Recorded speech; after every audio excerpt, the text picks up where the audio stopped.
Hello students. तो क्या हाल चाल, कैसे हैं? बढ़िया सब, मस्त।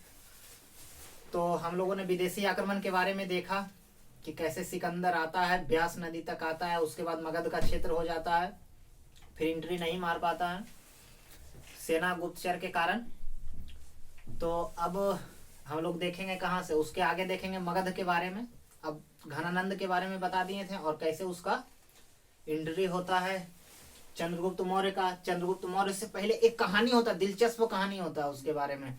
चाणक्य जो सीखता है, तो अब बताते हैं सबसे पहले कि इस साइड में मैप से पहले देखते हैं। समझ आइए, ये भारत का ऊपरी हिस्सा है, समझ गए? ये समझ आए, समझने के लिए भारत का ऊपरी हिस्सा ही, इस साइड वाला अफगानिस्तान, ये सब इधर से पूरा जीतते हुए सिकंदर आ रहा है। ये पूरा सिकंदर जीता हुआ है, ठीक। सिकंदर उसके बाद इधर से रिटर्न होने लगता है। उसके बाद ये वाला जो साइड है, यहाँ पास किसको बैठा देता है? बताए थे एक दिन कि किसको बैठा देता है? सेल्यूकस को।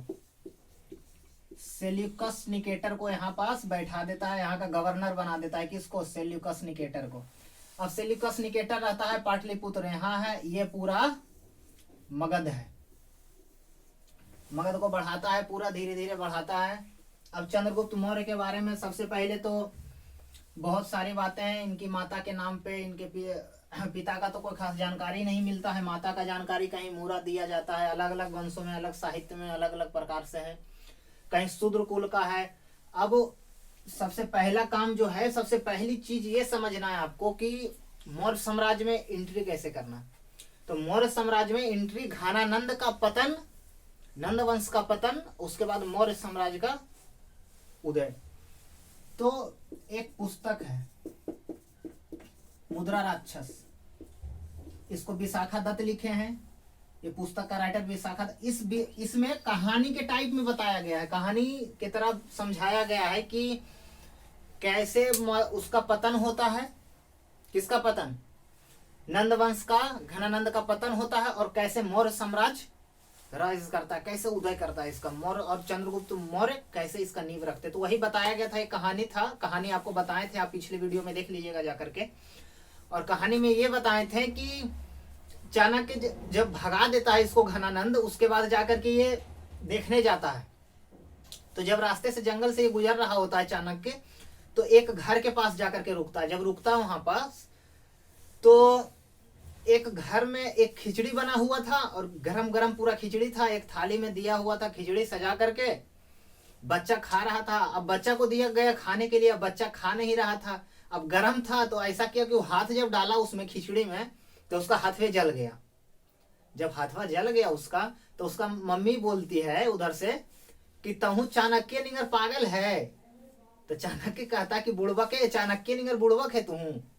चाणक्य सोचता, अरे भाई ये औरत जो है हमारा एग्जाम्पल काहे ले रही है। तो चाणक्य सुनता है, ध्यान से आता है, सुनता है पहले इस बात को। तो कहता है एक तो वो चाणक्य है जो कि सीधे जाकर के उसके बीच साम्राज्य में एकदम मेन यहाँ जाकर के वो हमला करना चाहता है, इसको उजाड़ना चाहता है। अरे वो तुम है कि अब थाली है, अब गर्म है, तो भाई धीरे धीरे खाओ, धीरे धीरे खाओ, साइड से खाओ, तब तो होगा। तब जाकर के चाणक्य को दिमाग खुलता है जाकर के। उसके बाद वो धीरे धीरे साम्राज्य को इसको बनाता है, चंद्रगुप्त मौर्य को। उस समय तक्षशिला यहाँ रहता है, तक्षशिला ले जाता है, शिक्षा दीक्षा इसको दिलाता है, ज्ञान वगैरह इसका बढ़ाता है। उसके बाद ये आता है, तो फिर अब जब ज्ञान वगैरह हो गया, अब आता है चंद्रगुप्त मौर्य का शासन काल आता है। अब यह स्थापना करता, इसके एक घनानंद का ही एक मंत्री था, सकट्टार एक नाम का एक मंत्री था। यही मंत्री जो है, यही मंत्री से मिल करके घनानंद का सेना को पूरा, इसको घनानंद को मार देता है पाटलिपुत्र में छेद करके ही। और उसके बाद इसका अंत हो जाता है। और उसके बाद 322 ईसा पूर्व में, बीसी में ये गद्दी पर बैठता है, समझिए। उसके बाद बताया जाता है चंद्रगुप्त मौर्य के बारे में कि ये मुद्रा राक्षस से ये जानकारी मिलता है, मुद्रा राक्षस से घनानंद का कैसे समाप्त हुआ, उसका पतन, और मौर्य का, चंद्रगुप्त मौर्य का उदय किसमें पता चलता है? मुद्रा राक्षस नामक पुस्तक से। और उसके बाद ये कुछ अब इधर वाला पार्ट है, तो कुछ कुछ इसमें विदेशी, अब इधर तो यूनानी लोग हैं, यूनान वाला है। अब यूनान का भी एंट्री होता है इसमें। जैसे कि बहुत सारे पुस्तक हैं, जानते होंगे मेगास्थनीज के बारे में। इंडिका लिखा है। अब आता है कैसे, उसका शुरुआत कैसे होता है? तो सबसे पहले तो एक युद्ध होता है। ये जो सेल्यूकस है, ये बाद में देखता है जाकर के कि सिकंदर तो हार गया, हम जाकर के देखते हैं हम जीत पाते हैं या नहीं जीत पाते हैं इसको। तो जब ये जीतने के लिए निकलता है सेल्यूकस, तो पहले तो हमला करे के कर देता है। सेल्यूकस पहले हमला कर देता है, और जब इसे नहीं संभल पाता है सेल्यूकस से, तो ये कहता हम लड़े लगी थोड़ी आए थे, हम तो ये देखने के लिए आए थे ना, हमको एक तो खोज करना था, वो हमको मिल गया। तो भाई चंद्रगुप्त पूछता है कि क्या मिल गया तुमको? तो कहता हमारी एगो बेटी है, ओखरे लगे हम योग बर खोज रहे थे, तो हम अब आपसे बढ़िया हमको मिलेगा कोई नहीं, हमारे जैसा ही वीर पराक्रमी एकदम। तो जाकर के खोजता है, तो अब हार मान जाता है, इसको हार ही समझिए, नहीं तो अभी कैसे करता है ये। तब बाद में पता चलता चंद्रगुप्त को कि ये कोई बताता है कि भाई ये हाथी के लिए हमला कर रहा था, क्योंकि सिकंदर जब आक्रमण करता है झेलम नदी के तट पे, तो फर्स्ट टाइम उसका सेना और सिकंदर हाथी को देखता है। पहले उसका दर्शन नहीं हुआ था, उसके बाद हाथी का पराक्रम देखता है वो। तो इसी में इसको 500 हाथी दिए इसको दान में, उसके बाद ही 4 ठो शहर दिया दहेज के रूप में। सोचो उस टाइम पाकिस्तान अफगानिस्तान सारा क्षेत्र जो था वो चंद्रगुप्त मौर्य को दहेज में मिला था, दहेज खाली दिया था। पाकिस्तान तो कुछ नहीं है अभी, खाली दहेज मिल रहा था उतना, सोच लो। वही काबुल, कंधार, हेरात, मकरान, एरिया, राकोसिया, जेड्रोसिया, पेरिपदस, मई, 4 शहर था। इस चारों शहर के बारे में बताएंगे कौन किससे कनेक्ट है, ठीक। तो अब ये शहर यहाँ था, ये शहर दहेज में दिया गया। उसके बाद ये जब आता है, तो आज भी देखते कि शादी ब्याह जब होता है तो एगो लोकंदिया एगो जौरे जाता है, जब सदिया हो जाता है, विदा उदा होवे लगती है लड़कियां, तो एगो साथे जाके जाता है। इस वजह से जाता है कि जाके जरी देखिया तो कि कौची कौची है, ओकरा बढ़िया बढ़िया व्यवस्था है कि नहीं है। कौची कौची के झूठो शादी ब्याह हुआ तो ये वही करता है। जैसे लड़की के साथ विदा होने लगती है, तो उस टाइम पे उठो जाता है, घर वाला कोई भाई हो, भतीजा हो, कोई परिवार से वो जाता है। तो उस टाइम पे था, सेल्यूकस बोला कि अरे भाई हमहू शादी ब्याह किए हैं। ये सूसा एक ठो जगह था यूनान में, इधर सूसा बटकाना, ये दोनों के यहाँ गया था। उसका जो इतिहासकार रहता था, उसके दरबार का विद्वान था, सब घूम करके इधर से आया था वो। उसके बाद इधर आता है, तो फिर सेल्यूकस बोलता है कि उधर तो गेवे किया, जरी जाओ हमरो बेटी ही जाओ तो देखना जाकर के कि कैसा है हमारे यहाँ, हमारे बेटी के यहाँ किए हैं। तो अब तो ये ससुराल हो गया यूनानी इसका, चंद्रगुप्त मौर्य का। तो अब ये आता है, इसका भेजता है किसको, मेगा अस्थनीज को। अब मेगा अस्थनीज भाई साहब आता है, और आते के साथ उसके बाद देखता, और सबसे पहले जैसे ही मेगास्थनीज आता है, मेगास्थनीज कहाँ आता है, पटना आता है, पाटलिपुत्र। और पाटलिपुत्र में क्या देखता है, राजप्रसाद। राजप्रसाद वो प्रसाद खाए वाला प्रसाद नहीं, राजप्रसाद मतलब राजा का रहने का स्थान। भाई पटना के कुम्हरार में था, जो वर्तमान पटना के कुम्हरार इलाका है, उस टाइम पे था। और ये किस चीज का बना था, लकड़ी का या लोहा का?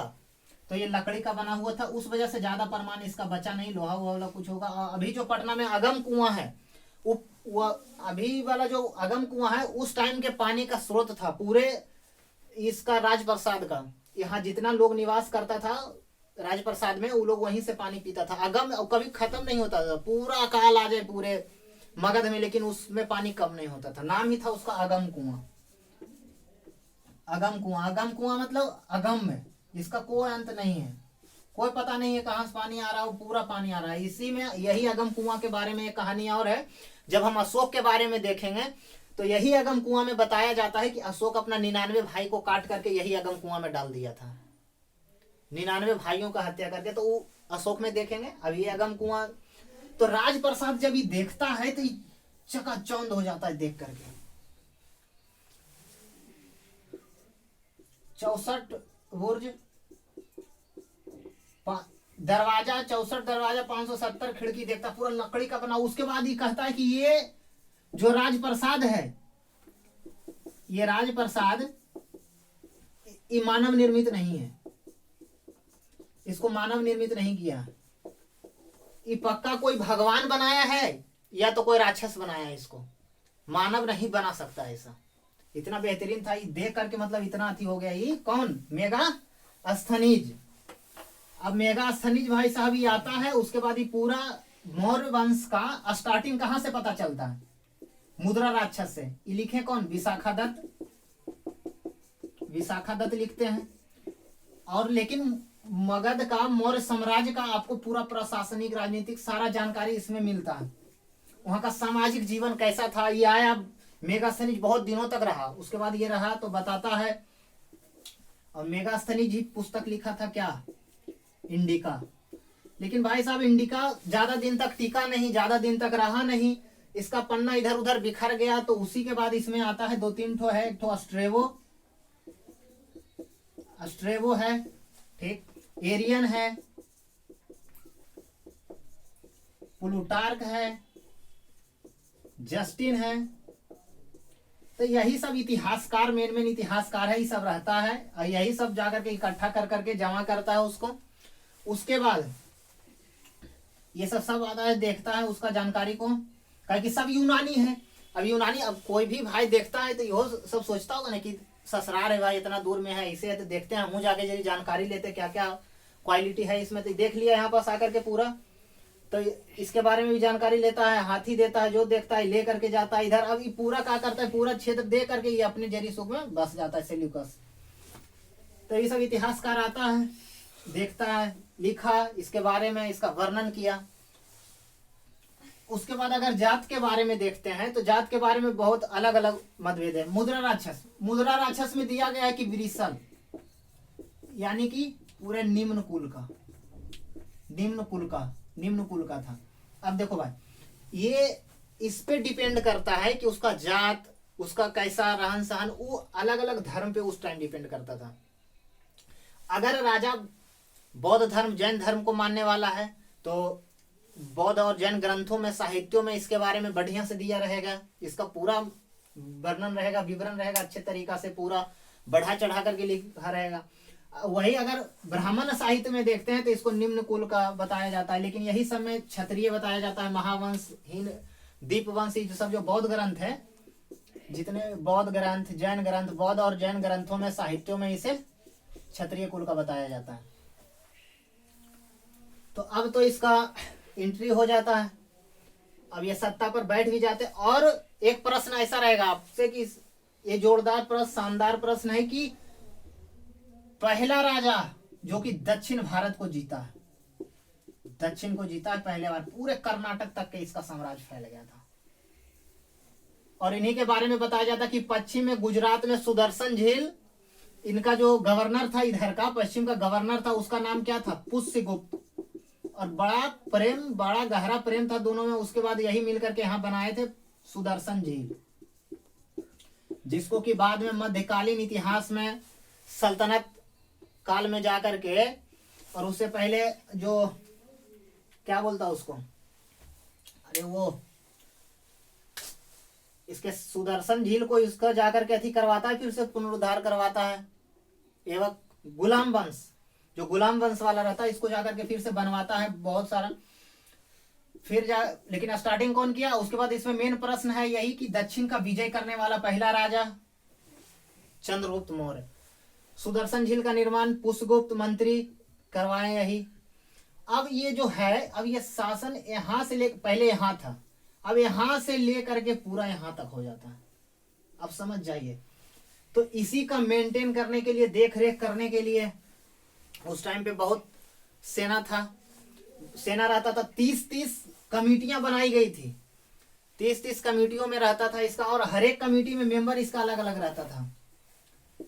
30 मेंबर का था पूरा, उसमें अलग अलग 6 डिपार्टमेंट थे, हर एक 5 डिपार्टमेंट, उसमें हर एक में 5 मेंबर, 6 मेंबर सब में बैठाया गया था। जनगणना समिति था। अभी जो हम लोग कॉपी कर रहे हैं, अभी जैसे कि नगर निगम में आपका स्वागत है, देखते होंगे कि कोई भी शहर जाते होंगे, जैसे दिल्ली है, पटना है, मुंबई है, तो नगर निगम जाते हैं तो ये सब कहाँ से है? फोटो कॉपी है वहां से। जनगणना स्टार्ट हुआ था यहीं से, समझ गए? और अभी तो हम लोग का नहीं है जन्म प्रमाण पत्र और मृत्यु प्रमाण पत्र, लेकिन उस टाइम पे बनता था, सभी का आंकड़ा डाटा सब रखा हुआ रहता था सबका।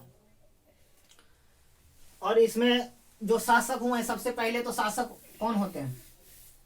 सबसे पहला शासक चंद्रगुप्त, ठीक, चंद्रगुप्त होता है। उसके बाद बिंदुसार, बिंदुसार के बाद अशोक, अशोक के बाद कुणाल, ठीक, कुणाल के बाद एक दशरथ आता है, उसके बाद बृहदत्त है।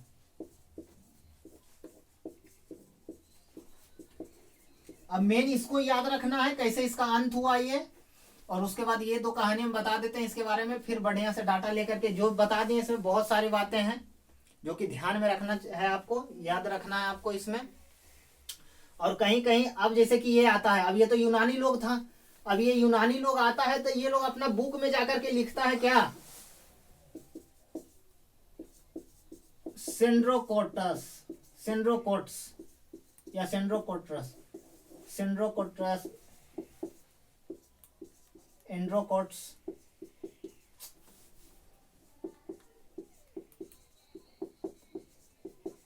अब ये जाता ही अपना बुक में ये सब नाम लिखता है जाकर के कि भाई एक तो मगध में राजा था, उसका नाम एंड्रोकोट्स, एंड्रोकोडस, सेंड्रोकोट्स था। तो अब जब आता है तो सब चौंक जाता, भाई कि ऐसा नाम का तो राजा यहाँ था ही कोई नहीं।